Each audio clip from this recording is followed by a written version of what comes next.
costume.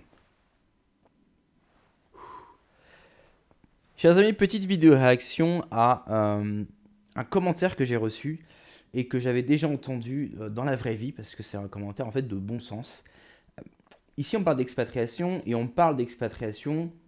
En général, je vais vous recommander d'aller dans des pays. Moi, c'est les pays de l'Est. Mais vous allez vous rendre compte que beaucoup de Français vont s'expatrier ou bien dans les pays de l'Est, ou bien en Amérique du Sud, ou bien en Asie, genre Thaïlande, etc. Après, c'est vrai que certains influenceurs s'expatrient aussi à Dubaï, beaucoup, mais ça, c'est encore un autre type de profil. Mis à part Dubaï, la plupart des gens donc s'expatrient dans des pays plus pauvres que la France.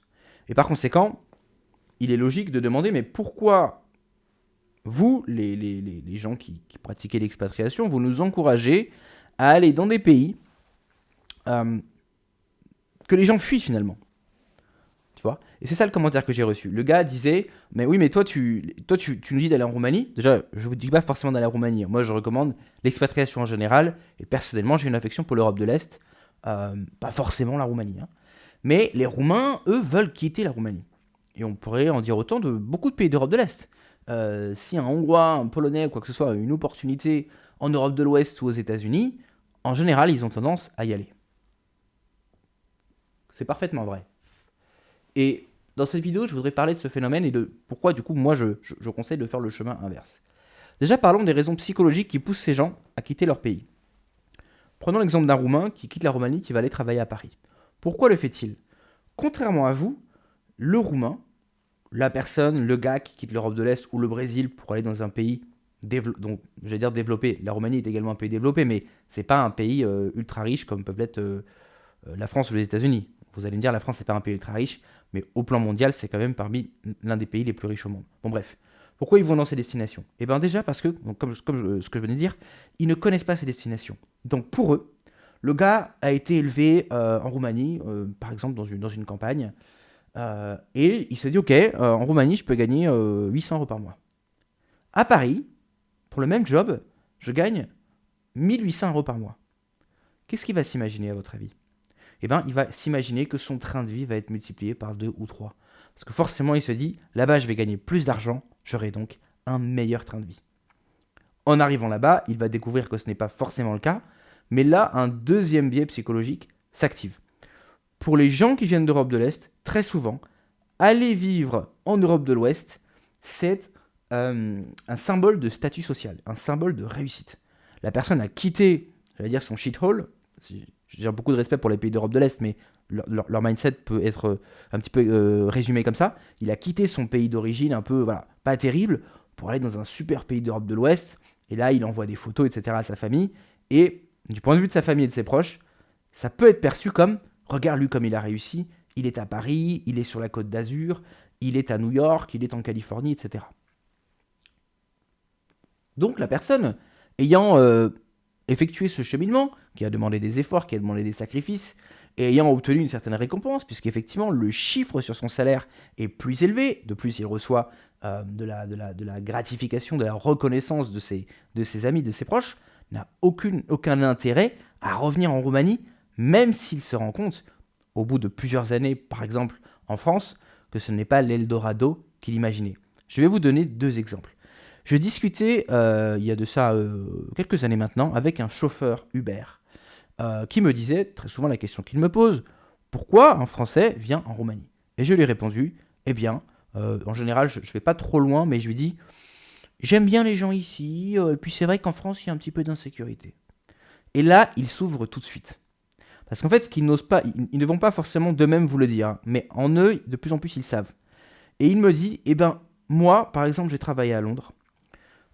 Il était allé à Londres, le gars, avec son. Donc, pour faire chauffeur Uber à Londres, puisque forcément, il s'est rendu compte qu'en faisant chauffeur Uber à Londres, il allait gagner 5 fois plus que ce qu'il gagne en Roumanie. Il s'est donc dit qu'il allait être 5 fois plus riche. Il est allé avec son pote. Arrivé à Londres, il s'est rendu compte que ce n'était pas du tout le cas. Donc, déjà, enfin, si, il gagnait plus d'argent, mais le train de vie, puisque tout coûte aussi beaucoup plus cher, était en réalité inférieur à ce qu'il aurait eu en Roumanie. Mais bon, le gars a fait ce cheminement-là, il est à Londres, il bosse, il gagne de l'argent, il se dit que peut-être qu'il aura d'autres opportunités, ma foi, il va pas rentrer tout de suite. Et là, il s'est passé un truc.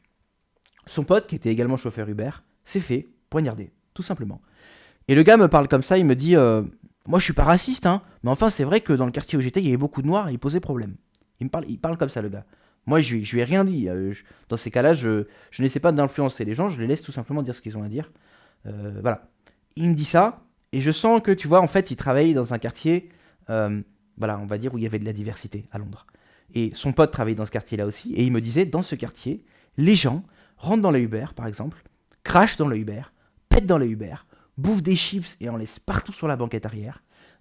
Et le système de notation, en fait, ne sert à rien, parce que presque toujours, c'est un pote avec un nouveau téléphone, une nouvelle carte SIM, qui va tout simplement commander pour eux. Donc même si le mec s'est comporté très mal pendant 2, 3, 4 trajets et qui s'est fait ban de l'application, il y aura toujours un pote pour commander pour lui.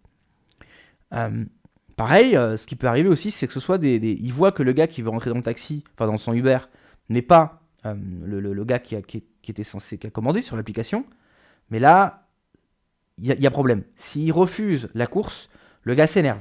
Le ton peut monter. Donc vous imaginez, à chaque fois que vous avez quelqu'un qui rentre dans votre véhicule, vous savez que le ton peut monter pour rien. Donc il me parlait de tout ça, et du coup, inévitablement, à force de côtoyer ce type de population, eh bien, son pote s'est fait poignarder. Et il expliquait que son pote s'est fait poignarder pour aucune raison. Le gars est rentré dans le taxi, son pote conduisait, le gars a sorti un poignard, et l'a tout simplement planté. Et suite à ça, il a décidé de rentrer en Roumanie. Ça, c'est donc la première anecdote que je voulais vous raconter. La deuxième anecdote, c'est une famille, cette fois moldave. Une famille donc, qui a quitté la Moldavie, c'était à l'époque, hein, c'est des gens qui étaient déjà plus âgés que ce chauffeur-là. Et à l'époque, la Moldavie était un pays pauvre et très corrompu, avec zéro opportunité. Ou bien vous faisiez partie de la catégorie de la population qui ont des réseaux et des moyens, ou bien vous faites partie de ceux qui n'ont rien. Et cette famille, on va dire, était un peu entre les deux, c'est-à-dire qu'ils avaient une relation et un tout petit peu d'argent de côté, et ils ont tout misé pour réussir à sortir du pays et à réussir donc à aller en France. Suite à ça, le mari a fait carrière, je crois, dans le bâtiment ou dans... Il est à son compte, hein, mais il fait du travail manuel, quoi. Et la femme, elle a fait prof. Et la femme, en fait, était complètement déprimée. C'était une personne qui était sous antidépresseur. Et une fois, nous discutions, et la personne, la femme en question, donc était beaucoup plus âgée que moi, hein, mais se confiait à moi, elle était au bord des larmes. Et elle me racontait une anecdote, par exemple. Elle disait que dans son bâtiment, par exemple, une fois, il y avait eu un jeune homme qui mettait du rap à fond, à fond, à fond, à fond, juste sur l'étage du dessus. Évidemment, elle est prof, elle a des horaires, elle devait donc se lever. Et donc, elle envoie son mari toquer à la porte pour demander de baisser la musique. Le mari toque à la porte, le type ouvre la porte et déjà n'entend rien. C'est-à-dire que le mari lui demande est-ce que vous pouvez baisser la musique et le mec n'entend pas. Donc il gueule. Quoi? Parce qu'il était à moitié sourd. Et le mari a dû répéter 2 ou 3 fois. Et grosso modo, la personne en question, elle me décrivait un jeune d'origine africaine à dreadlocks. Et elle me disait que le gars n'a donc jamais baissé la musique. Et donc, elle ne pouvait pas dormir. Et il n'y avait rien à faire contre cet individu. Parce qu'évidemment, la police ne réagissait pas. C'était une anecdote qu'elle m'a racontée parmi d'autres. On sait que de toute façon, chez les professeurs, il y a déjà un haut taux de dépression. Mais en plus, je ne sais pas exactement où ils habitaient, mais si vous habitez dans un immeuble où il y a ce type d'individu, en général, vous n'êtes pas dans le meilleur quartier. Voilà, donc vous voyez, ce sont 2 petites anecdotes, hein, 2 gens qui sont partis. Cette famille en question est toujours en France aujourd'hui, hein, ils ne quitteront sans doute jamais la France. Mais enfin, l'Eldorado qu'ils s'imaginaient trouver, en général, n'existe pas. Sauf que quand ils s'en rendent compte, eh bien, pour toute une série de raisons, ils ne décident pas forcément de rentrer en Roumanie. Donc ça, ce sont les raisons psychologiques qui poussent ces gens à partir. Maintenant, je vais passer à un autre sujet. Comme j'ai répondu à la personne qui me faisait un commentaire, fondamentalement, moi, ce que font les Roumains, ce que font les Brésiliens, j'en ai rien à faire. Moi, ce qui m'intéresse, c'est ma stratégie à moi. Moi, en tant que Français, j'ai un passeport français, je parle français, et je peux travailler avec des Français. C'est ce que je fais actuellement, d'ailleurs. D'accord? Je ne suis pas en train de vendre à des Roumains, là, sur YouTube. C'est à vous que je parle, aux Français. D'accord?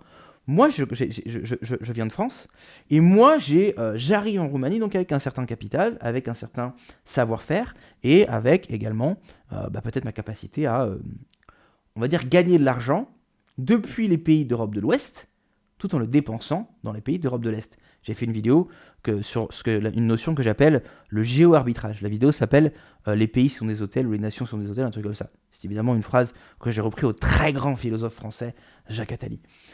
Et donc je parle de cette stratégie. Pour moi, l'expatriation n'est rien d'autre qu'une stratégie globale. C'est-à-dire, je vais chercher à gagner de l'argent dans des pays à fort pouvoir d'achat, mais je vais l'utiliser dans des pays à faible pouvoir d'achat, ce qui va me permettre immédiatement de démultiplier mon train de vie.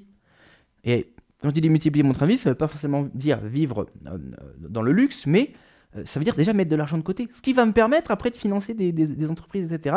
et de scale beaucoup plus vite. Qu'une personne qui reste en France, qui vit au mois le mois, qui à la fin du mois il lui reste 20 € sur son compte, c'est pas avec ça que vous allez construire une entreprise. Vous voyez? Donc, quelque part, moi je sais ce que j'ai quitté, je sais pourquoi j'ai quitté ce pays. Et quand je suis arrivé ici, je sais aussi ce que ça m'a apporté. Donc moi je sais que dans mon équation, c'est un net positif. Cette expatriation a été un net positif. Pour un Roumain qui a une histoire complètement différente de la mienne, peut-être que pour lui, la bonne décision, c'était effectivement d'aller en France. Pour tisser un réseau, pour commencer peut-être à acquérir une clientèle dans un pays à fort pouvoir d'achat. Et d'ailleurs, dites-vous que contrairement à vous, vous en tant que Français, vous n'avez pas de position de repli. Pour vous, la France, c'est votre pays. Alors que pour ces gens-là, bien souvent, ce qu'ils font, c'est qu'ils vont effectivement faire une carrière en Europe de l'Ouest, aux États-Unis. Mais ils investissent en Roumanie. Je connais pas mal de Roumains qui travaillent aux États-Unis et qui se font construire leur maison de retraite en Roumanie, qui envoient de l'argent en Roumanie. C'est-à-dire que pour eux, en fait, l'Europe de l'Ouest, les États-Unis, c'est juste des vaches à lait. C'est des machines à fric.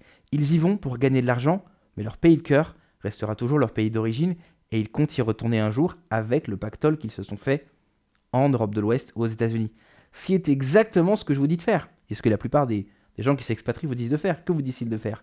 Gagne de l'argent et avec cet argent, va te poser dans un endroit où c'est moins cher, où tu pourras avoir la belle vie. Et finalement, c'est exactement ce qu'ils font, ces Roumains, ces Brésiliens, tout ça. Maintenant, il faut bien comprendre que, prenons l'exemple d'un Brésilien, un mec qui gagne 2 $ de l'heure, bah, s'il a la possibilité d'aller aux États-Unis, d'aller en Europe de l'Ouest, il va y aller. Ce qui ne veut pas dire que je sois favorable à l'immigration clandestine, etc. hein. Mais du point de vue de ce gars-là, évidemment que c'est à son avantage de le faire. Mais est-ce que vous, c'est à votre avantage d'entamer la même démarche? Bien souvent, ce n'est pas le cas. Et en témoignent toutes les histoires d'expatriation réussie de gens qui ont effectivement quitté l'Europe de l'Ouest pour aller, par exemple, en Europe de l'Est, où ils vont monter des entreprises, où ils vont se servir d'un bagage culturel ou d'un bagage financier qui va leur permettre de décoller dans ces pays-là. Donc comprenez qu'en fonction de votre psychologie, en fonction de où vous venez, en fonction de vos compétences, en fonction de qui vous êtes, ça peut être dans votre intérêt de passer de gauche à droite ou de passer de droite à gauche. Et c'est pour ça que beaucoup de gens, effectivement, par exemple en Europe de l'Est, souhaitent aller en Europe de l'Est. C'est pas toujours le cas. Par exemple, dans l'informatique, j'ai travaillé avec des Roumains qui travaillent avec des boîtes roumaines, mais qui sont elles-mêmes des succursales de boîtes au Royaume-Uni, qui payent des salaires extrêmement élevés aux Roumains. D'accord? Je vous parle de Roumains, par exemple, qui vont gagner 5 000 € par mois net en Roumanie, parce qu'ils vont travailler avec des boîtes, ou bien par exemple ils sont commerciaux ou quoi, ou bien ils sont dans l'informatique, ils vont travailler avec des boîtes qui sont à l'international, et comme les Roumains en réalité sont une main-d'œuvre très qualifiée, ce sont des gens qui sont compétents, qui sont travailleurs, et bien automatiquement, le marché peut être inefficient à l'instant T, mais il va toujours tendre vers une certaine efficience. Qu'est-ce que ce jargon signifie? Ça veut dire qu'à un instant T, les entreprises vont se rendre compte que tiens, la main-d'œuvre roumaine n'est pas chère mais très compétente. Donc ils vont vouloir engager du roumain. Et puis ils vont se dire, bah, on en veut plus. Et on en veut encore plus. Et on en veut encore plus. Et il y a d'autres boîtes qui vont se rendre compte. Jusqu'au moment donné où, en fait, les salaires, mécaniquement, ne vont faire qu'augmenter. Jusqu'à arriver à un point où, sans doute, sont-ils moins payés que leur équivalent au Royaume-Uni. Mais par rapport au niveau de vie qu'ils ont ici, c'est très largement à leur avantage. Et je peux vous garantir que ces gens-là n'ont aucune envie de quitter le territoire. Voilà, chers amis, j'espère que ça répond à cette question. De toute façon, il convient de préciser que l'expatriation n'est pas pour tout le monde. Il n'y a pas de problème là-dedans. Mais c'est vrai que c'est une question qui est tout à fait logique, qui est tout à fait sensée, et que l'on peut se poser. D'ailleurs, je précise aussi, ce que je dis souvent, c'est que l'expatriation n'est pas un divorce. Une fois que vous vous êtes expatrié, que vous avez peut-être décollé dans un pays étranger, et que vous avez un pactole, vous avez une entreprise qui tourne, eh bien, vous pouvez revenir en France en vacances. Vous pouvez revenir habiter en France si ça vous chante. Vous pouvez changer de pays si ça vous chante. L'idée, c'est d'acquérir ce mindset international. Voilà, chers amis, si vous avez des questions, des commentaires, des réflexions, n'hésitez pas à les mettre du coup en section commentaires. Si l'entrepreneuriat et l'expatriation vous intéressent, n'hésitez pas à vous abonner. Et sinon, on se retrouve la prochaine fois pour un nouvel épisode dans Bière Digital. Ciao. Costume.